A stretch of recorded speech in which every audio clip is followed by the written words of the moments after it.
And I know how you feel about turning around and using your eyeballs when I do backing like up. to use my eyeballs. They're my Yes. most favorite thing to use. I use them every day. Hey Gearheads, and welcome to Garage Talk. I'm Corey. And I'm Holly, and we are here in beautiful Austin, Texas, driving the beautiful Polestar 4.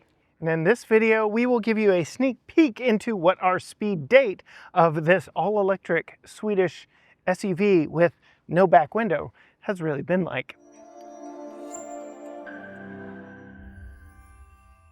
Well, Gearheads, the first thing we want to do is say a huge thank you to Polestar for having us out here to Austin, Texas on this media first drive of their new Polestar 4. And if you want to see more exclusive content like this, make sure to hit that subscribe button. And ring the bell so you're notified every time we drop a new video. All right, Holly, there is a lot to talk about with the style on this Polestar 4. First and foremost, the headlights are new and different for the 4 versus all their other models. We have a split headlight here with Thor's hammer in it. All other models, the 3, the 2, have got a single headlight housing without this body color in between. What are your thoughts on the headlight situation here? Does it give it a bold look? Yeah, I think it gives it a bold, nice, sleek look, different than other cars. Very distinctive going down the road when you see this look back behind you. But when we're talking about lights on the front of the Polestar, they actually have an illuminated Polestar badge. Now, the logo is actually the Polestar star, the guiding light. And so having this be illuminated was something that was very important to them. It is backlit and it just kind of glows around the side of the logo. So depending on how you're looking at this 3D logo up here, gives you a slightly different look. But I would say the overall design of this is very much in line with the rest of the brand, which they are calling this an SUV. Holly, is this an SUV or a car? Like, those waters are getting very muddy. I mean, it's pretty spacious on the inside, but I would not call it an SUV. Yes, I just feel like it's a tall car. They're really focusing on it being an SUV coupe. Now, coming down here to the wheels, we do not have the performance model, but we do have the dual motor option. They do also offer a single motor rear wheel drive option and a performance model. We have the 21-inch wheels. The performance models get 22-inch wheels, but again, you see that Polestar logo? They're really big into 4s, so we've got like a 4 design here on the wheel as well. And we're wrapped in some pretty good Michelin tires. They are the Primacy tires that we see on a lot of EVs. And I don't want to get into the driving portion too much too soon, but they've been fairly good for us. Now, under the hood, you may be wondering, well, what is there under the hood? It's an all-electric vehicle. Well, they tell you right here on the side, this is a Polestar 4. It's got a 100 kilowatt hour battery, and it has 400 kilowatts of power, which translated into horsepower is 544 here on this dual motor. And that's actually a double latched hood. So if we don't have an engine underneath the hood, what do we have? Well, a lot of plastic, but we do have a little bit of storage. It is There's a trunk in the front? There is some weather-tight storage in here. Carpeted mat down at the bottom. You're really not going to be keeping much underneath here except for perhaps a charge cable. So yeah, not a lot of space. And this lid is not, there's no resistance. Like if I let go of it, it's going to fall. But the hood supports itself, so that's really nice. But because this is an EV, they were able to push the wheels forward, they were able to push the cabin forward, which gets to Holly's point of how spacious this vehicle is. They really were able to pay a lot of attention to the inside of the car for passengers, which gets to why this doesn't have a back window. So again, SUV coupe, remember that is the theme that we're going with here. Rollover and crash protection is really the reason this doesn't have a back window. And yeah, as Holly comes around, it literally has no back window. This is not a window, no glass back here whatsoever. We have a dual camera setup back here. This section right here is where all your strength and protection is in case of a rollover. In a normal SUV coupe, it is right over the rear occupants' heads. And Polestar did not want that, so they pushed it further back, but that meant if you had a back window, well, this panel would be it, and your visibility would be next to nothing. So they went the futuristic modern route. They gave us a couple cameras up here on the top. And why did they push it back?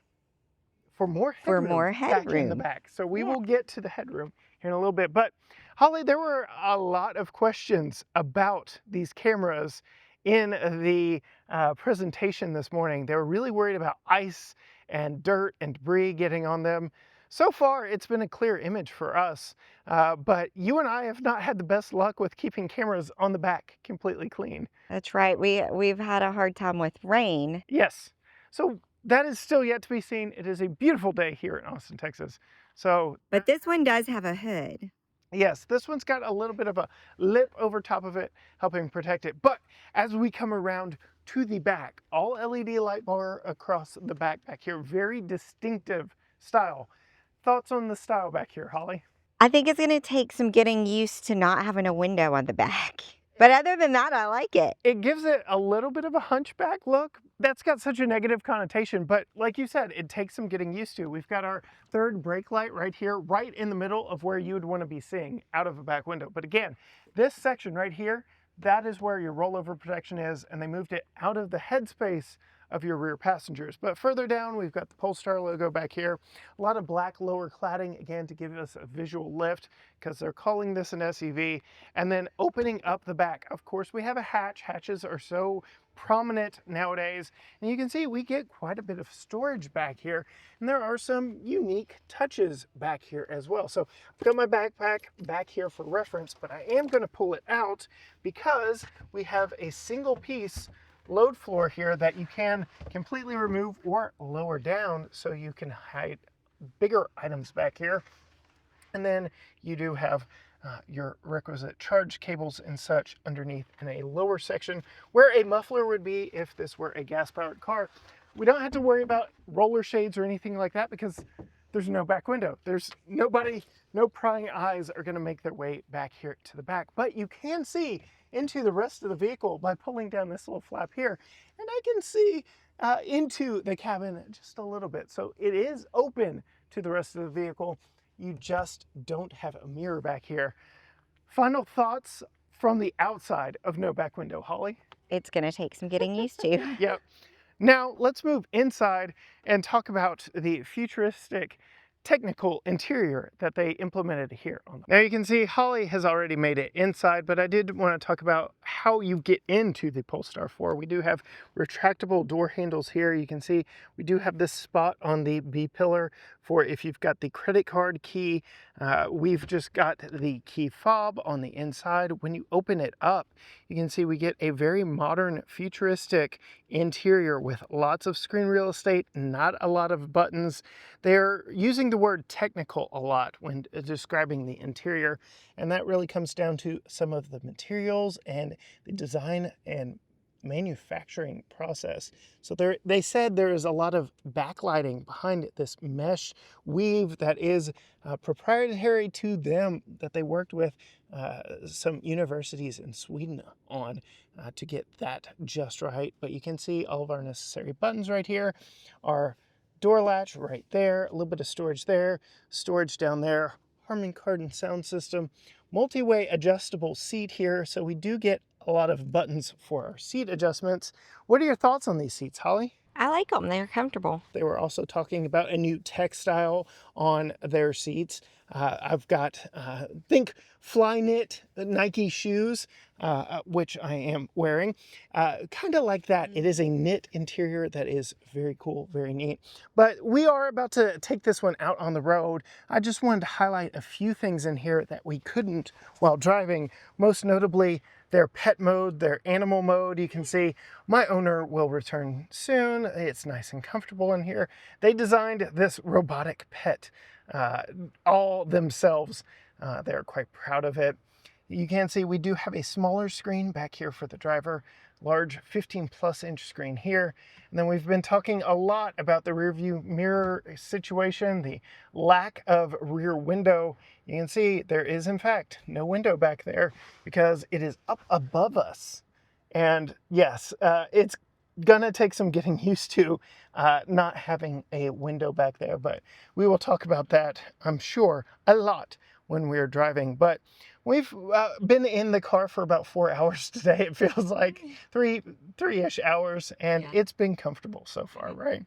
Yes. Now, one of our biggest complaints, though, that we had with it while driving, go ahead and turn animal mode off, was trying to adjust the air conditioning. So much like Teslas, you can like position where the air goes, which is all well and good unless you need to change it while driving. I felt like a lot of this was unnecessarily buried in the screen, and Holly was working on the side trying to get hers just right. It is interesting, but they do say these are tied to your driver profile, so it'll automatically go back where you had it set last, which I guess I like that well enough. But I don't know, removing some of the easy access features in here is a little bit frustrating to me. They do have on the home screen here a new UI interface. You can see we've got a lot of widgets. We do have some favorite shortcuts, and you can see here, this is how we adjust the steering wheel with these buttons on the steering wheel itself. So it does motor up and down. You can do that, and your mirrors. And the mirrors are very interesting. I'm going to come over, take a look at this one. The whole mirror actually moves because the mirror is so frameless that it actually fits in to the whole housing. So you can see the whole housing, everything moves when you move it, which is a little disorienting, and it moves rather quickly. So you got to be really quick with the button pressing right there. But all that can be adjusted here on the screen. And again, that is tied to your memory settings. Other quick access features, your one pedal driving, your lane keep, your lighting is all buried here in the screen. They have gone all in on this 15.4-inch screen. I don't know. It's a lot. You haven't mentioned the one thing that shouldn't be. I mean, there's a lot on the screen, but you can't open the glove box without digging through the screen. Again, you have to come in through the screen. Let's see how quickly I can do it. So you go to the car. Well, I said know where it is. No, I don't. I really don't. Shortcuts. Open glove box. There we go. That's because it's under the shortcuts. Now you can adjust your shortcuts to whatever you want it to be, but that feels like an unnecessarily complicated step. Yeah, there is a lot in here. Other things with the screen, though, they have worked and what if it breaks? They've worked and partnered with Google here, so you can adjust the size of the map.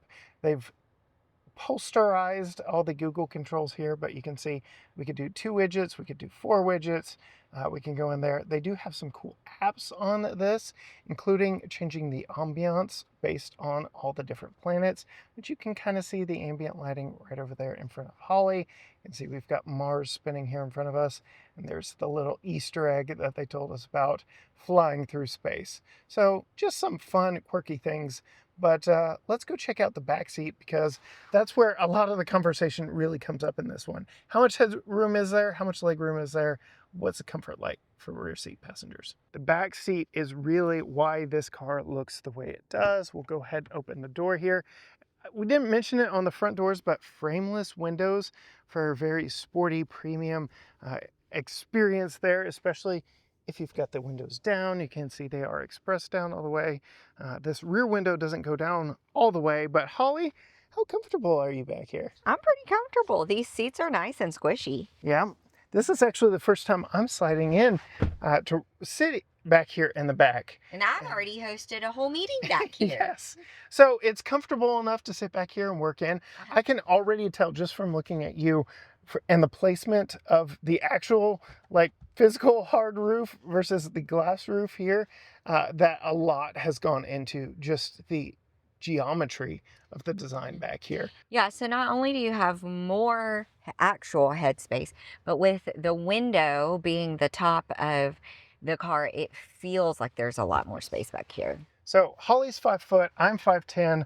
Yeah, I'm good back here. I don't normally have issues with my head hitting. Yes. And then coming to leg room, this is me sitting behind myself, though the seat does move back for ingress, egress. But you can see I'm quite comfortable in here. EVs, they can really stretch the wheelbase out, give you more leg room. Holly's sitting behind herself, plenty of room, nice flat floor back here because there's no tunnels or anything that needs to go back to those rear wheels. You have storage pockets on the backs of both front seats. And you have air storage vents in the door. Yeah, storage down in the door. And then Polestar likes to tout their sustainability. That's harder to say than I thought it would be. But here again, Polestar 4, bio-attributed MicroTech, 100% fossil-free PVC. One surprising thing that's missing from the back seat is cup holders. Yes. So you only have the 2 cup holders up front in the console, and then a cup holder on each side up there, but nothing here in the fold-down armrest. We do have a padded armrest, but it does not open. And then, as Holly mentioned, no cup holders right here, but we do have a recline. So I can recline. These are 60-40 split. And you can see, yeah. So we can get a little more comfortable, but yeah, even me at 5'10", still no headroom issues whatsoever. So the lack of back window is really only going to be for the driver, which we'll get to here momentarily. But power reclining seats, arguably the most important person in the car. Arguably. Last bit of rear seat comfort features. We do have this 5.7 inch, I believe they said, screen back here with comfort controls. You can see we have heated outboard seats, air conditioning controls, and media controls.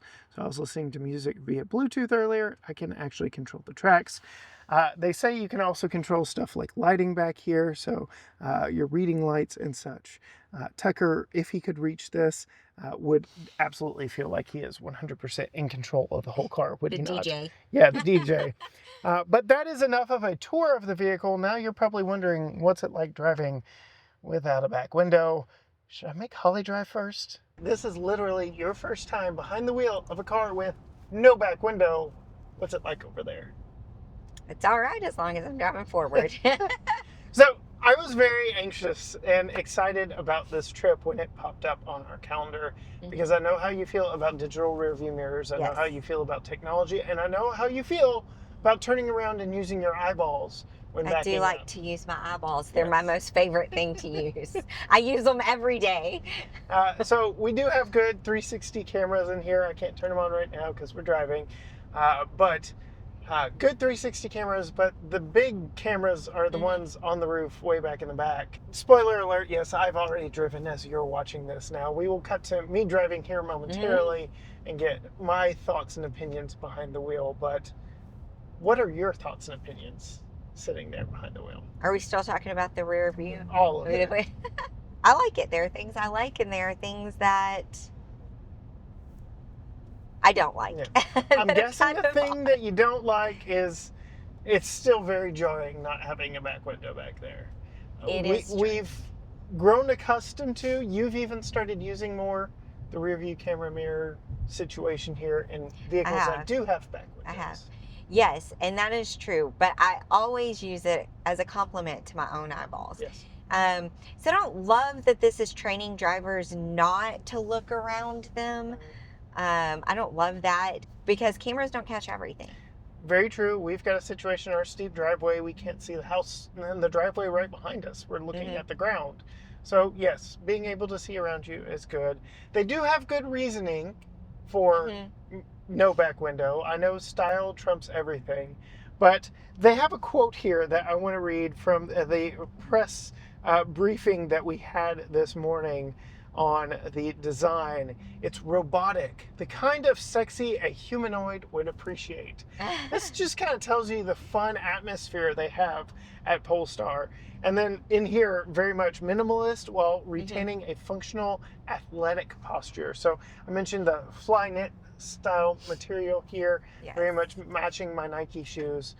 Very true here. And then another thing that struck me, talking about exterior design again, is most of the time with EVs, they're so worried about aerodynamics. But that was not the first and foremost forethought when designing this. It was the design first and then aerodynamics.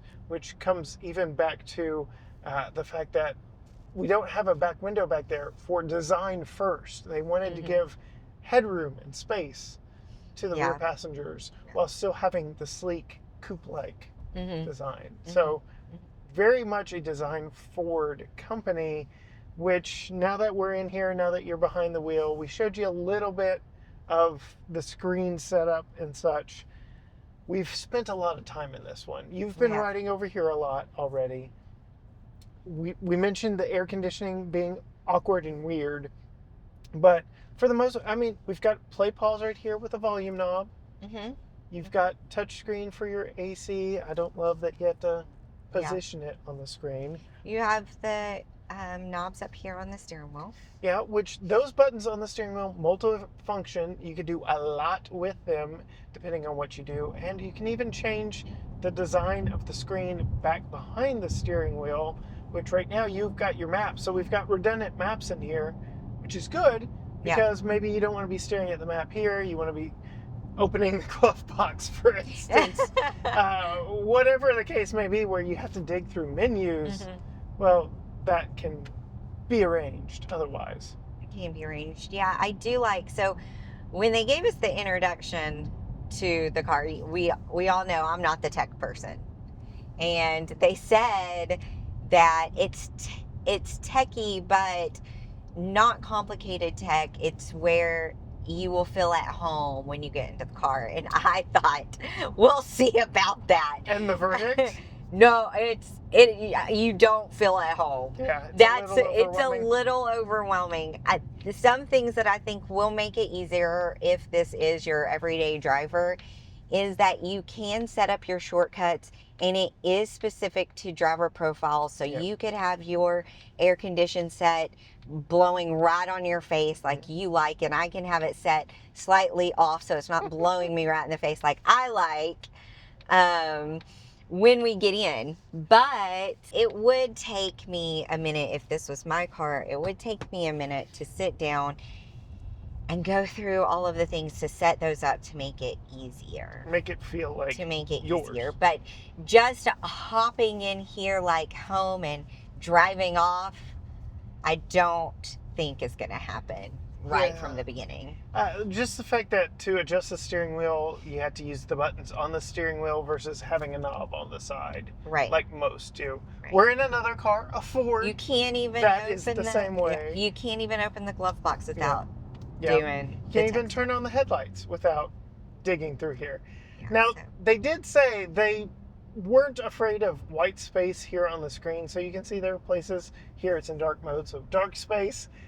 But they didn't fill everything up with a button. But they also wanted you to be able to look at it and know exactly what it does. And I do like that. They mentioned moving away from a big, long list. Where you're just scrolling through. And it may have a title or label that you don't have any idea what that is.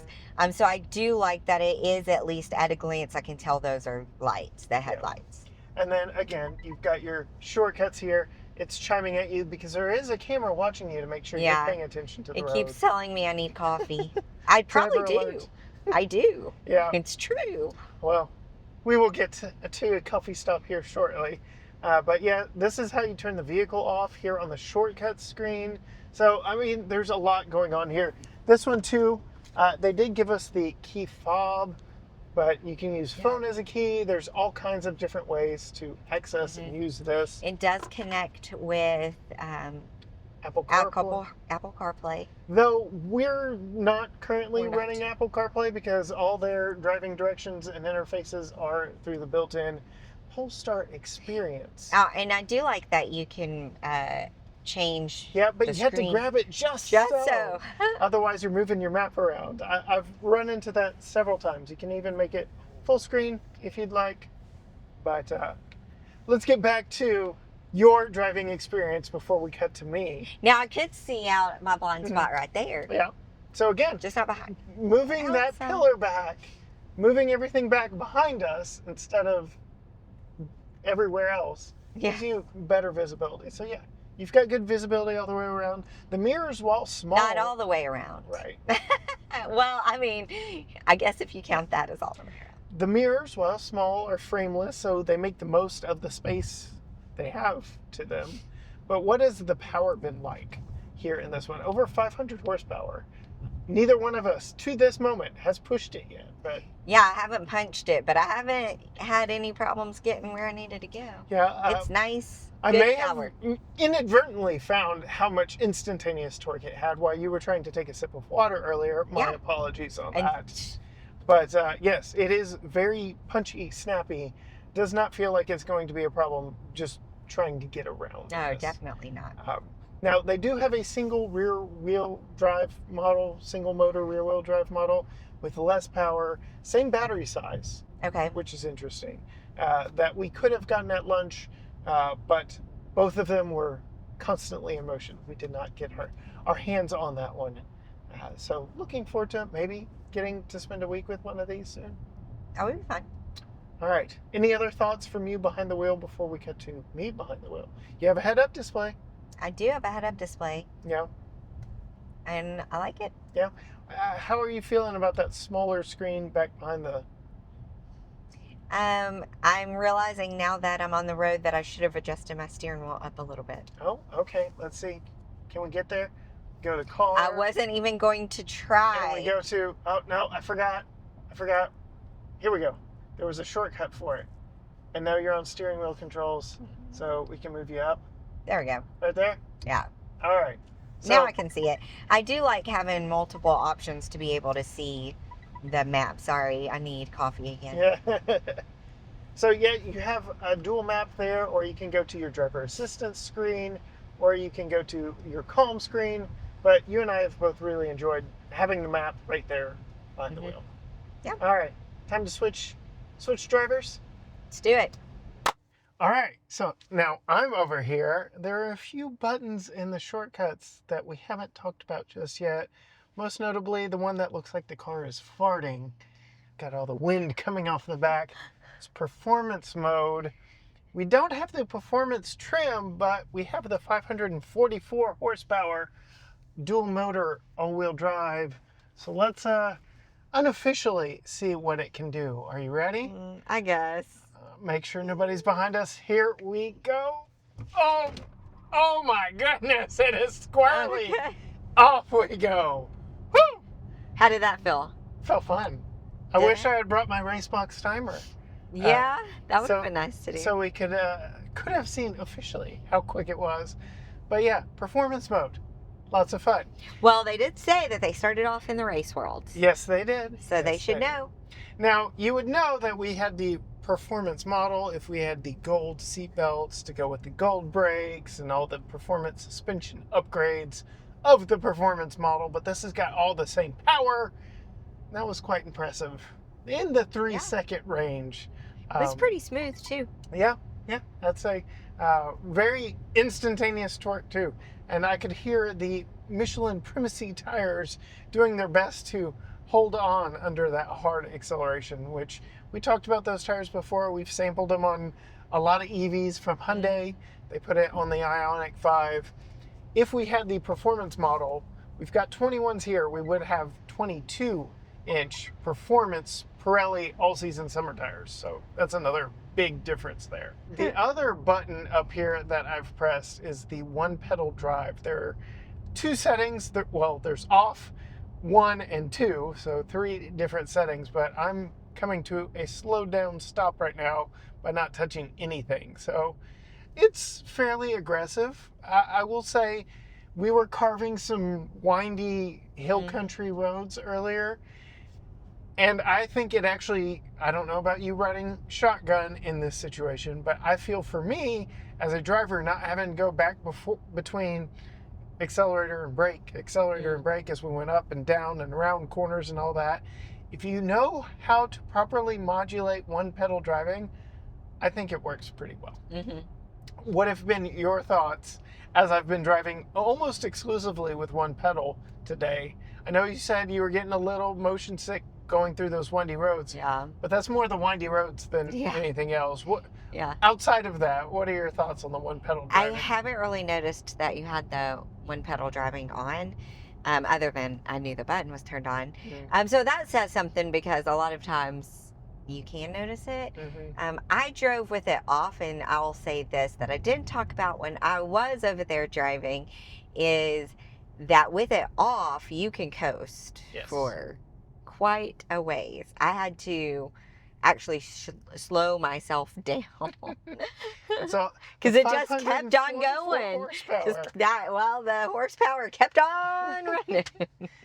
Yeah, power is not lacking here on this dual motor at all. It has got more than enough oomph to get up and go. I wish we had had time to get into that single motor just to see the difference between the two. But yes, power absolutely not a problem in this one. Instantaneous get up and go, and has been very comfortable. Some weird oddities. The blinker, the stalk doesn't stay where you put it when you turn the blinker on, and the blinker sound comes from the stereo speakers on the side of the vehicle on which you are turning. Some weird, quirky things that they've built in. But we're learning a lot about the weird, quirky nature of this brand just from the press briefing this morning. But thoughts on ride and handling, both from your time behind the wheel and from riding passenger? You've described this car as comfortable. How does the suspension feel to you? Nice, easy, smooth. It doesn't feel like it's rocking you back and forth, breaking your spine on rough pavement. We're yet to test it on our wobbly head test, brick streets at Tyler, Texas. That's the real test. That is the real test. But I'm impressed with how well this rides. Of course, being an EV, all the weight is down low below us, so it rides like a bigger, heavier vehicle than it is. That's Jordan's place. Shout out to Jordan. Y'all go see Dr. Tittle at Helix. Yep. But this rides very well. I've been very pleased with the ride on it. It's very quiet and serene in here. It's very well built all the way around. I think it is solid in here. But from a usability standpoint, we've got hidden storage, which you like. You've got pass-through storage, which you like. Your laptop is even hiding down there. Like, what are your thoughts on how this would live if we had it for a week to test at home? I think we would have liked it. Yeah. I think it would have been. There's a little less storage than I would like. Yeah. A little hard to get to storage than I would like up here. But I do like the pass-through storage. Obviously, I've been using that. That's the biggest storage in here, so you'd have to use it. Yes, absolutely. But now, Holly, if you can figure out how to get that glove box back open without me telling you, we do have the window stickers in there if we want to talk price and economy. Don't tell me. Nope. Nope. Nope. Nope. Don't tell me. Oh, okay. Nope. No. Okay, don't tell me. Yeah. Okay. There we go. It only took 3 hours, but I got it open. All right, so you've got some window stickers in there. Okay. As we set off. They tell us MPGE. It's 85 MPGE, which means next to nothing. It's a made-up number. I don't like it. We need to talk miles per kilowatt hour. And in our time with this one, windy mountain hill country roads, 3.1 miles per kilowatt hour, which I feel is very good for EVs. It at least, thank you, starts with a 3. We've been in some that tout starting with a 2 for their efficiency. No. Also, on that, we should have range somewhere in there. What is the EPA range in miles on a full charge? 280. So just under 300 miles on a full charge, but it does charge rather quickly. And they said their whole principle philosophy is not to have people constantly anxious about range and be hopping from charger to charger. So they said in typical living with it, you could drive about 5 hours in it, plug it up, take a 10-minute bathroom break, DC fast charge it, and be back on the road. Yeah. So Unfortunately, again, we can't test that. We've been driving it around today. We're down to 55% battery on a full day's worth of driving. We stopped for lunch and things like that. But I'd say it's doing relatively well on the range. I've not been worried. Of course, we know we're on a closed loop and we get to hand the keys back. So Yeah. no big issue there. Now, this one starts in the 60s as this one is spec'd. Non-performance dual motor. What's the price, Holly? $71,600. $71,000, which, I mean... That includes the destination charge. Yeah, you're getting quite a lot in here. 544 horsepower, all-wheel drive. Head-up display. Standard CarPlay, large screens. Mm-hmm. I mean... Yeah. It's pretty nice. You are missing... ventilated seats. Yes. That's a big one for us. You can tell this is a cold weather climate company, not a Texas climate company. No ventilated seats. And these black seats, the last break we got out, I was like, oh, I'm a little more sweaty than I thought I was. Yeah. Even though it's cool in fall here in Central Texas, yeah, it's getting a little warm on the seats. Ventilated seats would be nice, especially at that price point. At this price point, right? What are your thoughts now knowing price and efficiency, things like that? I thought it was going to be more expensive than Really? Yeah. We didn't do the normal thing where I quiz you because... I would have guessed 85. Yeah? Yes. Okay. So, quite the value then. Yeah, I mean, yes. From the feel that From it the gives. feel that it gives, Okay. yes. Yeah. All right. The big thing here is sustainability. They're very proud of their carbon footprint. To the point they even tell you about the seat materials on the seats themselves. Yeah. But there you have it. It was a quick speed date here in Austin, Texas with the new Polestar 4. If you want to know more from us at GT Garage Talk, find us on all social media platforms. Facebook, Instagram, X, TikTok, Threads, YouTube. Everything is at GT Garage Talk, or you can go to gtgaragetalk.com. Be sure and hit that subscribe button down below and ring the bell because we've got some future content coming that is also embargoed. And get a first look at a new SUV, so you won't want to miss that. Hit subscribe, ring the bell. But from Holly and I in the rear windowless Polestar 4, until next time, Gearheads. Bye.